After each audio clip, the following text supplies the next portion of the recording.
Cześć, witam Was. Drogą do Olsztyna zaczynam trzeci sezon Focus Build. Too many thoughts on my mind, I can't sleep at night, so I just keep writing. I don't need no help, I don't need opinions, so don't waste my time then. I just been living online, my city don't show me no love and that's fine. Fuck local radio stations, I got more plays than all of these rappers combined. I'm going again, I've been going in, I'm fed up with so many things. I gotta just let it all out, I'm talking about the shit they've been talking about. Spotykamy się po raz trzeci. Jak nagrywałem pierwszy odcinek w 2019 roku, nie myślałem, że to tak długo będzie trwało.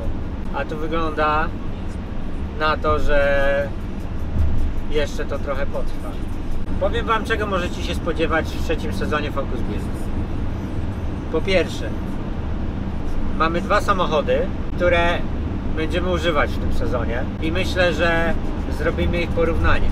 Porównamy klona i mechaniczną pomarańczę, żeby zobaczyć, który jest szybszy i który jest lepszy. Będziemy też poświęcać mnóstwo czasu na to, żeby udoskonalać te samochody, a przede wszystkim klona, żeby on był coraz szybszy, żeby on był coraz bardziej sprawny, żeby te wszystkie bolączki wieku dziecięcego zostały jak najszybciej wyeliminowane. Jadę do Olsztyna, a właściwie do miejscowości pod Olsztynem, gdzie nowy serwis, który zajmuje się samochodami tylko czteronapędowymi, czyli nie tak jak poprzednie serwisy, które zajmowały się ośkami, a jakby pierwszym doświadczeniem z czteronapędówką w supercarach był mój samochód. Teraz jedziemy do firmy, która się zajmuje tylko czteronapędowymi samochodami. Czyli oni nie robią nic innego, jak obsługują samochody z napędem na 4 koła. W zeszłym roku obsługiwali już jeden z samochodów na Mistrzostwach Polski czteronapędowych. Pomagali też mojemu ziomkowi, Marcinowi Gagackiemu. Ziomek, czyli człowiek z tego samego miasta. Nie mylić z kimś negatywnie odbieranym. To firma Pro Racing. Radek Fortuna. On się zajął moim samochodem. Myślę, że profesjonalnie. Zresztą tak jak poprzednie firmy, ale lepiej. Dlaczego trzeci sezon i trzeci raz zmieniam firmę? Dlatego, że jakby pierwsza firma Automax miała mało wspólnego z obsługą samochodów czteronapędowych. Zresztą specjalizują się w ośkach i robią to świetnie. Natomiast ostatnia firma FF Sport, która obsługiwała mnie w zeszłym roku, czyli kolega Tomasz Skinder, mieli troszeczkę za wysoki pułap cenowy. Moja żona by ujęła to inaczej. Mieli ceny jak z Peweksu, tylko że nie w kuponach, tylko w dolarach. Jak słusznie zauważyliście w ostatnim filmie, wszystkie ceny były w euro, u nich też. Teraz zejdziemy do polskiego pułapu. Polska firma spod Olsztyna. W ogóle zima, co? Jestem u Radka, tak jak Wam mówiłem, po drodze. Firma Pro Racing. Za mną stoi Focus, już rozebrany. Pokażę Wam, jak wygląda auto, które jest rozebrane do przeglądu między sezonami, a potem pogadamy z Radkiem o tym, co będziemy robić i jak będziemy przygotowywać je do najbliższego sezonu. Tu widzicie boki z samochodu pozdejmowane w całości razem z progami, a tu na ziemi mamy wyciągnięte dwa zawieszenia, przód i tył. Przód jest ten pierwszy z listwą kierowniczą i tylne zawieszenie, a tutaj obok jest całe przednie wzmocnienie razem z interkulerem, z przednią belką. Silnik ładnie zafoliowany, jak widzicie, żeby żaden syf do niego nie naleciał. W środku w samochodzie nie mamy też fotela kierowcy, deska jest wyjęta i cała instalacja elektryczna. Progi są pozdejmowane, jak widzicie stoi auto na stojakach. Z tyłu zostawiona jest chłodnica od wody i elementy układu chłodzenia, a także tutaj zbiornik paliwowy, który będziemy przekładać w inne miejsce. Zaraz zapytam Radka, co zrobimy z tym zbiornikiem, żeby on był tam, gdzie powinien być od początku.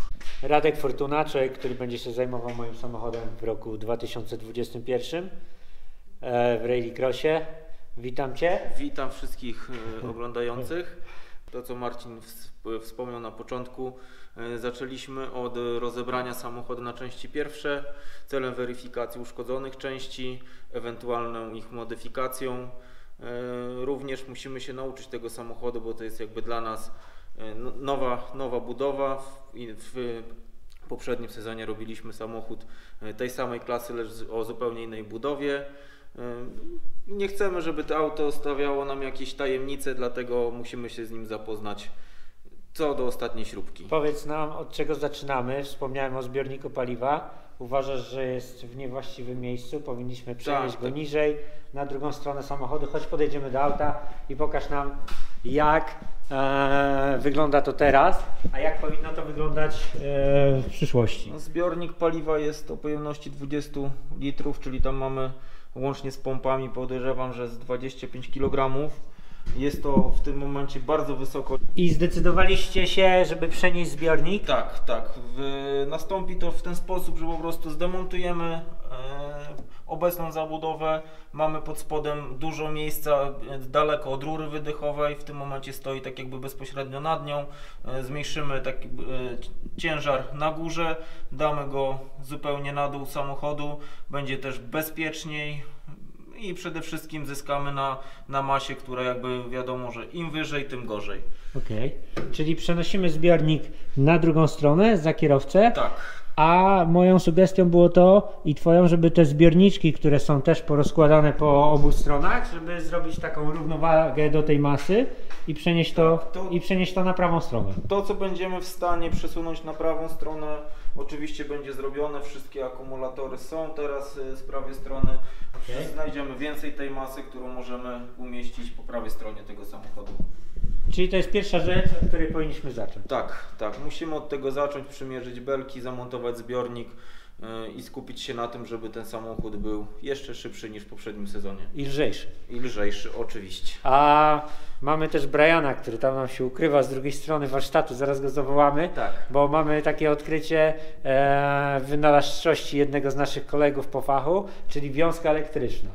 Pokażemy wiązkę elektryczną, która dla Ciebie i dla mnie może w tej chwili jest trochę śmieszna, którą trzeba zmodyfikować tak, żeby nie zmodyfikować, tylko praktycznie musimy zbudować od zera, bo my nie będziemy w stanie na zawodach znaleźć jakiekolwiek usterki przy tej wiązce, po prostu jest no to jeden wielki niewypał, także... Czyli uściślimy, to jest część wiązki, która jest w środku samochodu. Tak, wewnątrz samochodu. Bo ta wiązka, która jest na silniku, zrobiona przez... Możemy ją łatwo pokazać, tą wiązkę, która jest na silniku, ona jest tutaj powieszona. To mamy wiązkę, która jest jakby odpowiedzialna za pracę całego samochodu. Tu mamy drugą stronę tej... Ona nie jest zbyt skomplikowana, ta wiązka. Nie, ta związka nie jest zbyt skomplikowana, łączy się to poprzez profesjonalne złączki motorsportowe, tak zwane lotnicze. Okay. Wszystko jest tutaj do tego momentu ładnie zrobione, a tutaj dalej nam się zaczynają schody, o których nie możemy sobie pozwolić, żeby coś tu ewentualnie znaleźć, jeżeli by się nam coś tu z tego wypięło. Nie będziemy w najmniejszym stopniu poradzić sobie z taką usterką. Może to spowodować potężne zasugerowałem, przedstawiam Wam przy okazji, przepraszam, że przerywam, ale ja tak lubię czasami. Brian, to jest człowiek, który też będzie się zajmował tym samochodem, taką mam nadzieję. I Brian słusznie zauważył, jak byliśmy u mnie w warsztacie kilka tygodni temu z Radkiem, że ta wiązka wymaga modyfikacji, bo ja zwróciłem uwagę na to, że ta wiązka jest po prostu za długa, bo gdzieś mi tam w środku wisiały kable, które mogły być równie dobrze skrócone o pół metra i też spełniałyby swoją funkcję. Kto zrobił to? Ale panowie ją wyciągnęliście i stwierdziliście, że poza tym, że jest za długa, to jeszcze jest nie do końca właściwie zrobiona, czyli wcieka w nią woda tam, gdzie nie powinna i tak dalej, i tak dalej. Brian, też mówiłeś, że niektóre wtyczki, takie fachowe, które tutaj są, takie wtyczuszki, one nie do końca dały się porozpinać. Powiedz, co trzeba było zrobić, żeby rozpiąć te wtyczki? Same peszle zostały za głęboko zagrzane i trzeba było wszystkie popodcinać, żeby ten cycek móc wcisnąć i wysunąć wtyczkę. Kto zrobił co? Czyli tutaj po prostu to zabezpieczenie gumowe Możliwe jakby było rozpięcie zostało za bardzo nasadzone i przez to naduszenie tutaj tego przycisku nie pozwalało na rozłączenie instalacji. Tak, zgadza się. Okej. Czyli, ale to wszystko będzie, rozumiem, poprawione. Tak. Panowie znajdują takie w ogóle rodzynki w tym samochodzie, na które ja, nie rozbierając tej instalacji, bym nie wpadł.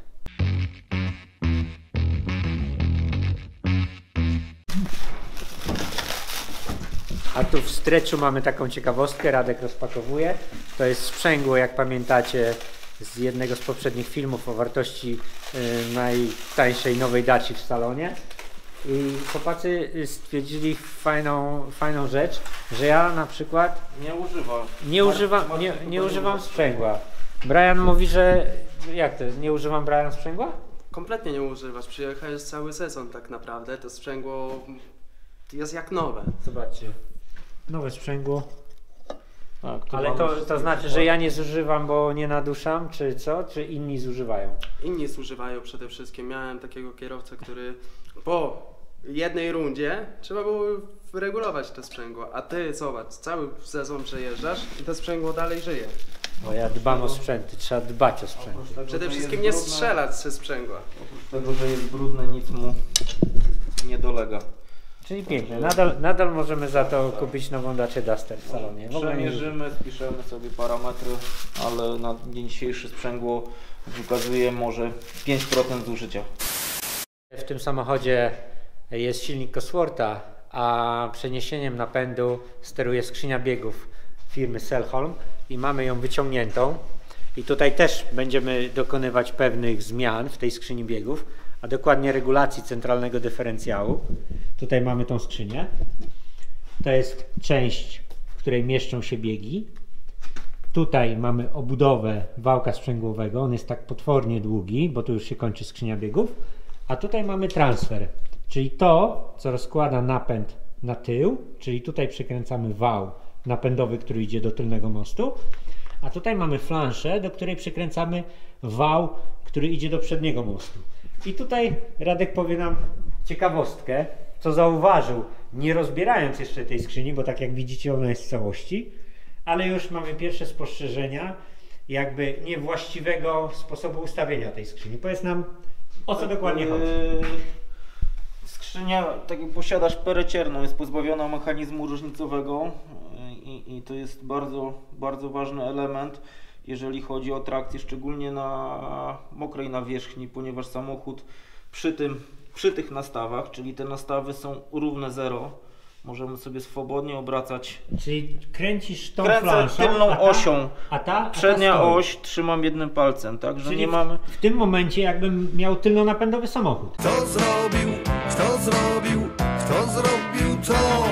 Muszą przednie koła tak jakby wyrównać prędkość, złapać tą samą przyczepność, żeby to zaczęło działać, tak? No w tym momencie, jeżeli nie mamy wstępnego napięcia, może to działać na zasadzie uderzenia takiego, że raptownie się zaczyna dołączać albo przedni napęd, albo tylny napęd, co może spowodować to, że auto się zacznie obracać lub wypychać przodem, także nie możemy przewidzieć, skręcając koła, czy samochód zacznie je ciągnąć tylnym napędem, czy przednim. Także czyli krótko mówiąc, utrudnia to prowadzenie samochodu. Nie mamy spiętej osi, tak? Czyli tak zwanej szpery międzyosiowej i na ślizgiej nawierzchni jest to szczególnie dokuczliwe, no bo niestety kierowca nie bardzo wie, którą osią samochód zacznie ciągnąć w pierwszej fazie zakrętu. Tak? Czyli wchodząc na przykład z wciśniętym sprzęgłem w zakręt i puszczając nagle sprzęgło, naciskając gaz, najpierw pociągnie tylna oś, potem przednia, tak, czyli można się na przykład obrócić. Dokładnie, jeżeli stracimy, już wiadomo, że te samochody mają potężną moc, tylna oś się lekko uśliźnie i zanim się dołączy ten przedni napęd, można powiedzieć, no to już może być za późno. Okej. Mówiłeś też, że to utrudnia jakby inicjację zakrętu. Tak. Czyli wchodząc w zakręt, załóżmy, odpuszczamy lekko gaz, potem go dodajemy i ustawiamy sobie samochód do zakrętu i w momencie, kiedy już obciążamy to auto, zaczynamy je obciążać, czyli dodajemy gazu, też ono jakby ten transfer, który tutaj mamy, on nierówno przekazuje napęd, czyli najpierw złapią na przykład tylne koła, a potem przednie. Później tak zwane krzyżaki się rozszerzą i ten samochód zacznie jechać płynnie, no ale pierwsza faza zakrętu, która jest chyba najważniejsza, no będzie bardzo utrudniona. Kto zrobił to?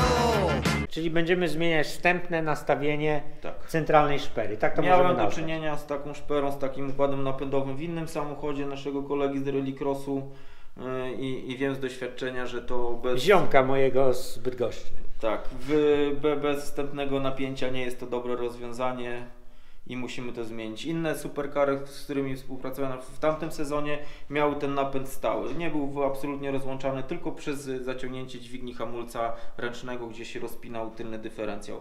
Reszta było to na stałe, nie było w ogóle takiego mechanizmu. Samochód ciągnął równo 4 kołami. Kolejna rzecz, którą będziemy zmieniać. Widzieliście zbiornik, wiązkę, teraz pokazałem Wam skrzynię biegów. Radek zdradził Wam tyle tajemnic, co on tutaj będzie zmieniał i tak dalej, że teraz myślę, że możecie sami budować już wyścigówkę. Jak pamiętacie, w zeszłym sezonie wydachowałem Fiestę. Przepraszam. Wydachowałem Focusa na treningu. Mamy cały czas ten sam dach i kolejną pracą, którą będziemy robić, to jest wymiana tego poszycia i wymiana tych 2 słupków. Przywiozłem dach, nowe poszycie z Forda, zaraz Wam pokażę, a także cały dach osobno z wyciętymi słupkami, z wyciętymi poszyciami. Tutaj jak widzicie, pokażę Wam, co tu na górze stoi. Zobaczcie, u Radka takie ciekawostki. Fiesta R5. A tu jest nowe poszycie dachu, które będziemy wymieniać. Nowe, oryginalne, fordowskie. A tutaj mamy cały dach ze słupkami. Tutaj te nowe poszycia. Widzicie cały płat. Z tego dachu będziemy brali te elementy z jednej i z drugiej strony. Szczególnie ta strona jest mocno skiereszowana u mnie w fokusie. A płat dachu. Słuchajcie, to takie krótkie pierwsze odwiedziny dobiegają końca w pro racingu. Pożegnam się z chłopakami i ruszam w stronę chaty. Do zobaczyska. Do zobaczenia. Do zobaczenia następnym razem. Na pewno samochód już będzie wyglądał inaczej.